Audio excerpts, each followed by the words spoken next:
नमस्कार. JSIT solution मध्ये आपले सर्वांचे स्वागत आहे. तलाठी भरती आणि जिल्हा परिषदेची जी भरती आहे त्याच्यासाठी आपण माहिती तंत्रज्ञान विषयाचे येणारे संभाव्य जे प्रश्न आहेत त्याबद्दल इथं चर्चा करत आहोत. त्याच्यातील आपले हे आज 4थं सत्र आहे. पाठीमागील 3 सत्रामध्ये आपण बरेच सगळे क्वेश्चन त्याच्यामध्ये कव्हर केलेले आहेत. जर आपण ते व्हिडिओ पाहिले नसतील तर कृपया या व्हिडिओच्या डिस्क्रिप्शन बॉक्समध्ये त्याची लिंक दिलेली आहे. तुम्ही तिथे जाऊन ते सर्व व्हिडिओ पाहू शकता आणि आपली जी ही चर्चासत्र चालू आहे त्या चर्चासत्रामध्ये तुम्ही भाग घेऊ शकता. त्याच्यामध्ये तुम्हाला रोज एक लेक्चर आपल्या या YouTube चॅनलवरती अपलोड केलं जातं.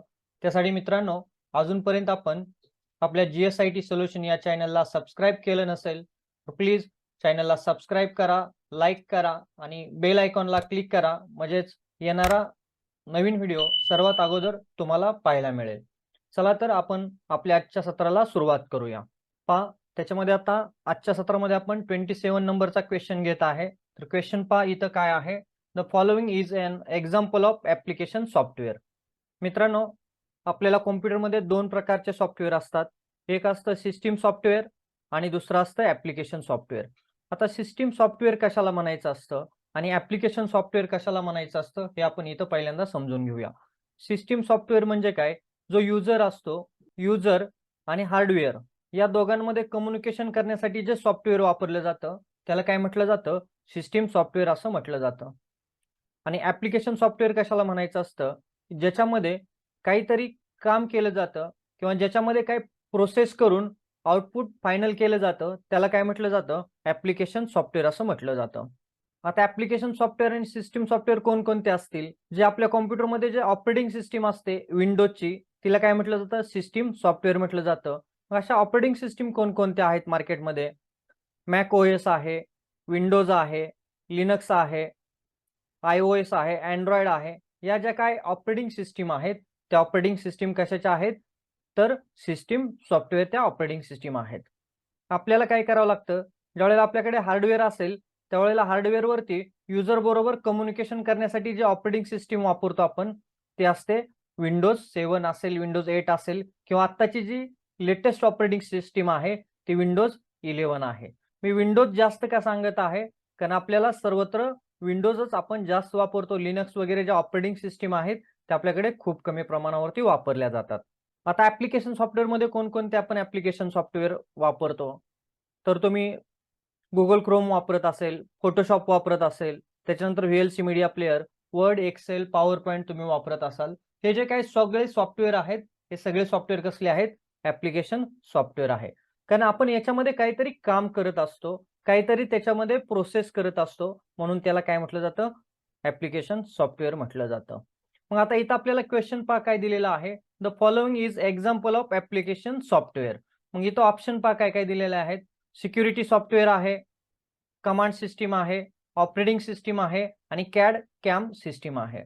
कॅड कॅम सिस्टीम काय आहे, एक ऍप्लिकेशन सॉफ्टवेअर आहे की ज्याच्यामध्ये तुम्हाला वेगवेगळे ड्रॉइंग्स क्रिएट केल्या जातात किंवा ड्रॉइंग जे आहेत त्या ड्रॉइंग तयार केल्या जातात, त्याला काय म्हटलं जातं, कॅड म्हटलं जातं. ह्या सगळ्या गोष्टी कॅड मध्ये केल्या जातात, म्हणून याचं करेक्ट आन्सर आहे कॅड कॅम सिस्टीम सॉफ्टवेअर. हे जे पहिले 3 ऑप्शन आहेत हे 3 ऑप्शन नसून करेक्ट आन्सर जे आहे ते आहे त्याचं कॅड कॅम सिस्टीम सॉफ्टवेअर. लक्षात आलं का तुम्हाला इथं की ऍप्लिकेशन सॉफ्टवेअर काय आहे आणि सिस्टीम सॉफ्टवेअर काय आहे. तुम्हाला इथं सिस्टीम सॉफ्टवेअर असाही क्वेश्चन विचारला जाऊ शकतो किंवा तुम्हाला आणखीन वेगवेगळ्या पद्धतीनं याच्यामध्ये क्वेश्चन विचारले जाऊ शकतात. त्यासाठी तुम्हाला काय करायचं आहे, हा जो चार्ट आहे तो चार्ट तुम्हाला लक्षात ठेवायचा आहे. हा चार्ट लक्षात ठेवल्यानंतर आपोआप तुम्हाला ऍप्लिकेशन सॉफ्टवेअर आणि सिस्टीम सॉफ्टवेअर वरती कशाही पद्धतीनं क्वेश्चन आला तर तुम्ही त्याचा आन्सर योग्य आणि करेक्ट देऊ शकता. चला, हा क्वेश्चन तुम्हाला समजला का इथं, ओके. तर आपण काय करूया, पुढच्या क्वेश्चनकडे वळूया.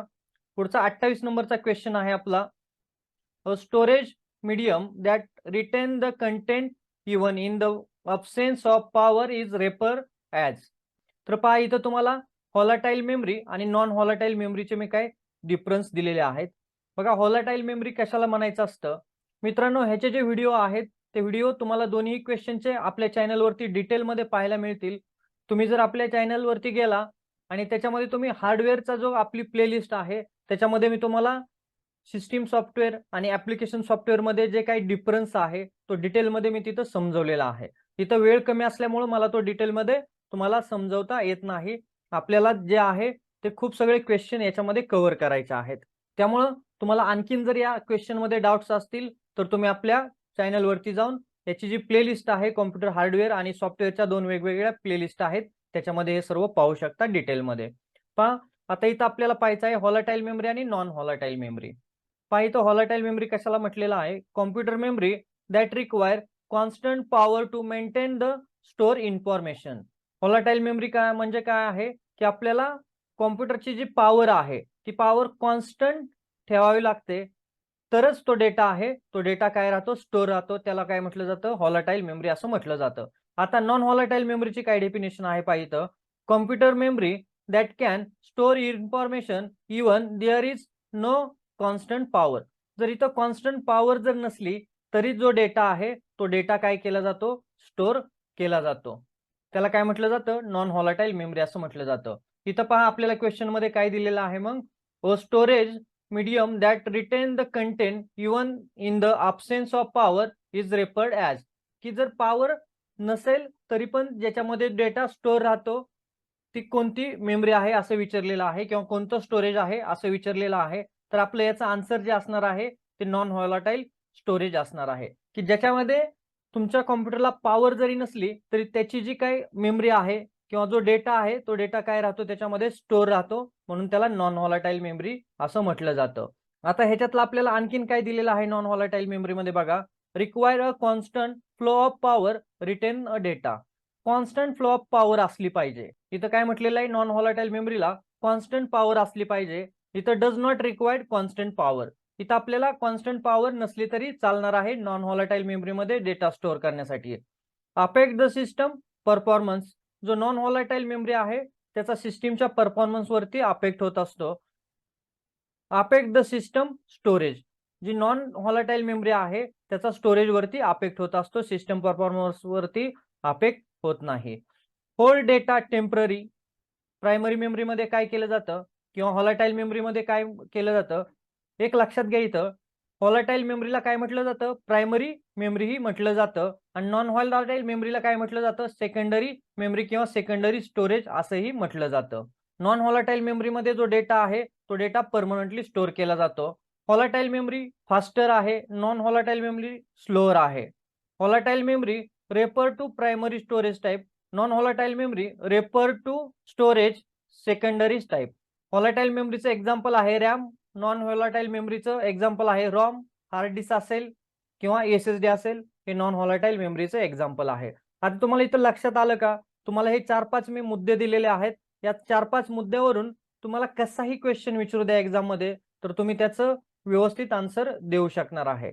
इथं पण तुम्हाला हा जो चार्ट आहे तो चार्ट लक्षात ठेवणं अतिशय गरजेचं आहे. तुम्ही जर हा चार्ट लक्षात ठेवला तर तुम्हाला बघा प्रायमरी मेमरी किंवा सेकंडरी मेमरी जरी विचारली तरीही तुम्ही त्याचा आन्सर देऊ शकणार आहे. आणि व्हॉलटाईल स्टोरेज विचारलं किंवा व्हॉलटाईल मेमरी विचारलं किंवा नॉन व्हॉलटाईल स्टोरेज विचारलं किंवा नॉन व्हॉलटाईल मेमरी जरी विचारलं तरी तुम्ही त्याचं आन्सर देऊ शकणार आहे. याच्यावरती तुम्हाला 8 ते 9 प्रकारे वेगवेगळ्या क्वेश्चन विचारले जाऊ शकतात. ते क्वेश्चनचं तुम्ही आन्सर अगदी व्यवस्थितपणे देऊ शकता. मित्रांनो तुमची प्रत्येक कन्सेप्ट अशीच मी क्लिअर करणार आहे. जर तुम्हाला काही याच्यामध्ये डाउट्स असेल किंवा कन्सेप्ट समजली नसेल तर मला चॅट बॉक्समध्ये सांगा. मी तुम्हाला ही जी कन्सेप्ट आहे ती कन्सेप्ट आणखीन वेगळ्या पद्धतीने समजून देण्याचा प्रयत्न करेन. ह्याच्यामधले जे काही पॉइंट आहेत ते पॉइंट तुम्ही तुमच्या नोटबुकमध्ये राईट डाऊन करून घ्यायचे आहेत किंवा याचा स्क्रीनशॉट करून घ्यायचा आहे. स्क्रीनशॉट जर घेतला तुम्ही तर एक्झामला जाताना फक्त हे जे काही चार्ट मी तुम्हाला दाखवत आहे ते चार्ट जरी पाहिलं तरी तुमचं तिथं रिव्हिजन अगदी व्यवस्थितपणे होणार आहे. चला पुढचा क्वेश्चन पाहूया. बघा पुढचा 29 नंबरचा क्वेश्चन आहे आपला. In computer terminology 0 and 1 are called आणि पुढे हे आपल्याला 4 ऑप्शन दिलेले आहेत. 0 आणि 1 काय आहे हो? 0 आणि 1 कॉम्प्युटरमध्ये कशाला म्हटलं जातं? 0 आणि 1 ही जी आहे ती काय आहे बायनरी लँग्वेज आहे. कॉम्प्युटरची जी लँग्वेज आहे ती काय आहे बायनरी लँग्वेज आहे. म्हणून 0-1 आर कॉल्ड बायनरी डिजिट्स. काय म्हटलं जातं याला? बायनरी डिजिट्स असं म्हटलं जातं 0 आणि 1 ला.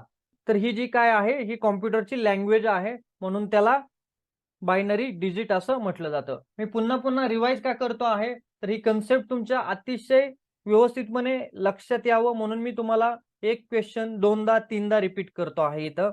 जर ते तुमच्या कानावरती वारंवार पडलं तर तुम्हाला ती कन्सेप्ट आहे ती तुमच्या लक्षात राहणार आहे. चला, अतिशय सोपा क्वेश्चन आहे, याच्यावरती आपण जास्त डिस्कशन नाही करणार.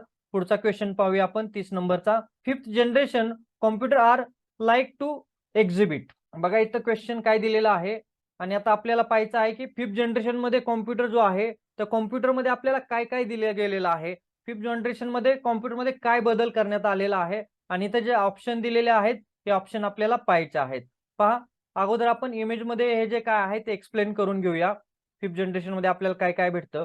Use of artificial intelligence. 5th generation जे आहे त्याच्यामध्ये कशाचा यूज केलेला आहे, AI चा यूज केलेला आहे, म्हणजेच आर्टिफिशियल इंटेलिजन्सचा यूज केलेला आहे.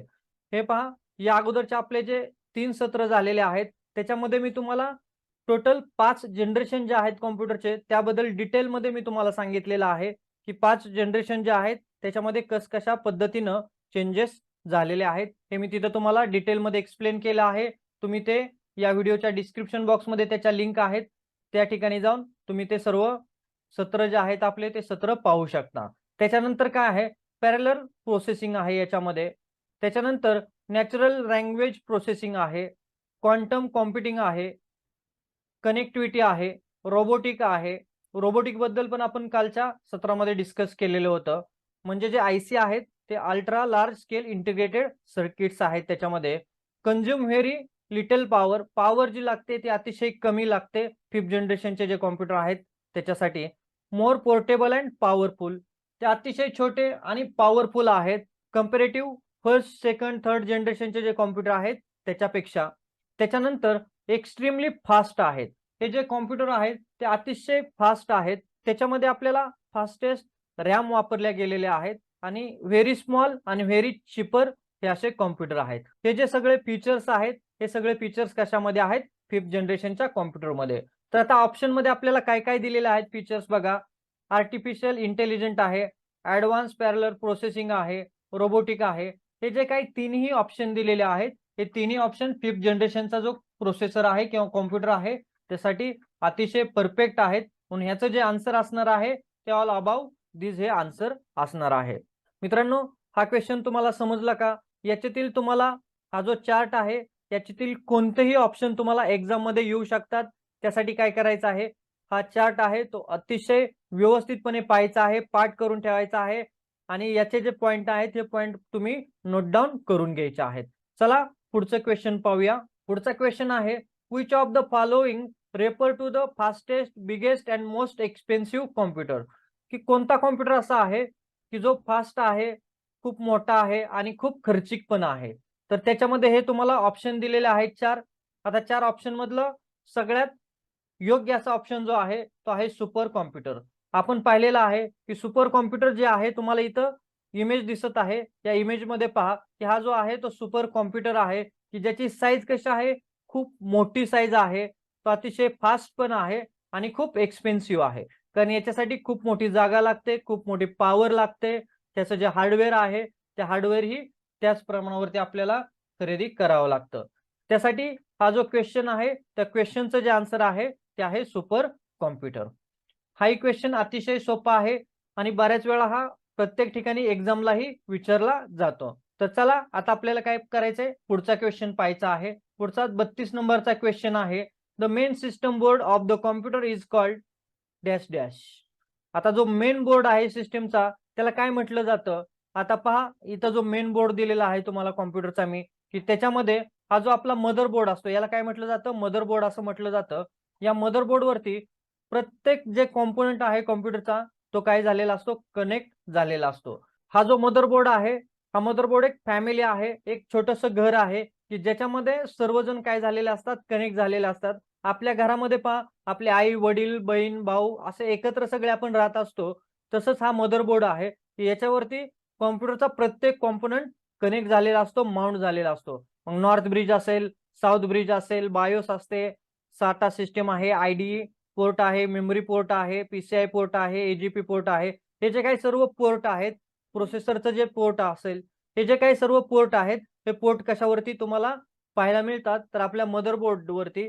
म्हणून इथं आपल्याला जो क्वेश्चन दिलेला आहे त्या क्वेश्चनचं जे आन्सर आहे ते पहा काय आहे, तर मदरबोर्ड हे आन्सर करेक्ट आन्सर असणार आहे. चला पुढचा क्वेश्चन पाहूया. Which of the following system component is the brain of a computer? की कॉम्प्युटरचं ब्रेन काय आहे किंवा कोणता कॉम्पोनंट जो आहे तो कॉम्प्युटरचं ब्रेन आहे असं आपल्याला इथं विचारलेलं आहे. आपण म्हणतो की प्रोसेसर हा कॉम्प्युटरचा काय आहे, तर ब्रेन आहे. प्रोसेसर मध्ये पण खूप सगळे टाइप्स आहेत प्रोसेसरचे, जनरेशन आहेत प्रोसेसरचे. तर सगळ्यात महत्वाचं जे असतं ते कोण असतो कॉम्प्युटरचा ब्रेन, तर प्रोसेसर असतो. त्यालाच काय म्हटलं जातं, सीपीयू पण म्हटलं जातं. म्हणून आपल्याला इथे जे ऑप्शन दिलेले आहेत त्या ऑप्शन मधलं करेक्ट जे आन्सर असणार आहे ते आहे सीपीयू, सेंट्रल प्रोसेस युनिट. समजला हा क्वेश्चन. पुढचा क्वेश्चन पाहूया आपण. 34 नंबरचा क्वेश्चन आहे. What is the built in permanent memory in computer called? आणि क्वेश्चन मार्क दिलेला आहे की बिल्ट इन मेमरी काय आहे किंवा परमनंट मेमरी काय आहे कॉम्प्युटरची. त्याच्यामध्ये मी तुम्हाला सांगितलेलं आहे, हा चार्ट पाहिजे दिलेला आहे. तुम्हाला दोन प्रकारच्या मेमरी येतात, एक असते परमनंट मेमरी आणि एक असते टेम्पररी मेमरी. मग परमनंट मेमरी कोणती आणि टेम्पररी मेमरी कोणती आपल्याला पाहायचं आहे. त्याच्यामध्ये दोन प्रकार पडतात मेमरीमध्ये, रॅम आणि दुसरा असतो तो रॉम. आता आपल्याला पाहिजे की रॅम कशा प्रकारची मेमरी आहे आणि रॉम कशा प्रकारची मेमरी आहे. बघा रॅम मध्ये काय म्हटलेलं आहे, टेम्पररी स्टोरेज असं रॅम मध्ये म्हटलेलं आहे. तर रॉम मध्ये काय म्हटलेलं आहे, परमनंटली स्टोरेज. रॅम कशी स्टोरेज आहे, टेम्पररी स्टोरेज आहे. रॉम कसा स्टोरेज आहे, परमनंटली स्टोरेज आहे. रॅमला काय म्हटलेलं आहे, store data in MB. RAM मध्ये जो डेटा आहे तो एमबी मध्ये स्टोअर केला जातो आणि रॉम मध्ये जो डेटा असतो तो जीबी मध्ये स्टोअर केला जातो. रॅमला काय म्हटलेलं आहे, व्हॉलाटाईल मेमरी म्हटलेलं आहे. रॉमला काय म्हटलेलं आहे, नॉन व्हॉलाटाईल मेमरी असं म्हटलेलं आहे. पाठीमागचा आपण जो क्वेश्चन पाहिला त्या क्वेश्चनचा आणि ह्या क्वेश्चनचा दोन्हीचाही रेफरन्स सेम असणार आहे. त्यामुळे तुम्हाला काय करायचं आहे, पहा अशाही पद्धतीचा वेगळा क्वेश्चन तिथं विचारला जातोय. त्यासाठी दोन्हीही चार्ट जे आहेत ते दोन्ही चार्ट तुम्हाला इथं लक्षात ठेवायचे आहेत. त्याच्यानंतर रॅमला काय म्हटलेलं आहे, used in normal operation. RAM normal operation साठी यूज केली जाते आणि रॉम जे असते ती used for startup process of computer साठी यूज केली जाते. रॅम मध्ये right a data faster, ROM मध्ये राईट अ डेटा स्लोअर. हेही ऑप्शन तुम्हाला इथं टेम्पररी मेमरी आणि परमनंट मेमरी मध्ये विचारले जाऊ शकतात. याच्यामधील कोणताही ऑप्शन किंवा याच्यामधील कोणताही क्वेश्चन तुम्हाला विचारला जाऊ शकतो. त्यासाठी हाही चार्ट अतिशय बारकाईने तुम्हाला लक्षात ठेवायचा आहे. तर आता इथं आपल्याला जो क्वेश्चन विचारलेला आहे त्याचं करेक्ट आन्सर असणार आहे रॉम, हे त्याचं करेक्ट आन्सर असणार आहे. मित्रांनो, तुम्हाला जर आपला आजचा व्हिडिओ आवडला असेल तर आपल्या चॅनलला लाईक करा, सबस्क्राईब करा आणि हा व्हिडिओ जास्तीत जास्त तुमच्या गरजू मित्रांपर्यंत पोहोचवा. आणि तुम्हाला याच्यामध्ये आणखीन जर काही अडचण येत असेल तर मला कमेंट मध्ये सांगा की तुम्हाला जे काही अडचण येत आहेत हे जे क्वेश्चन समजायला, मी त्याच्यावरती तुम्हाला आणखीन डिटेलमध्ये एक्सप्लेन करीन. तर आजच्या या चर्चासत्रामध्ये आपण इथंच थांबूया. भेटूया उद्याच्या चर्चासत्रामध्ये. जय हिंद, जय महाराष्ट्र.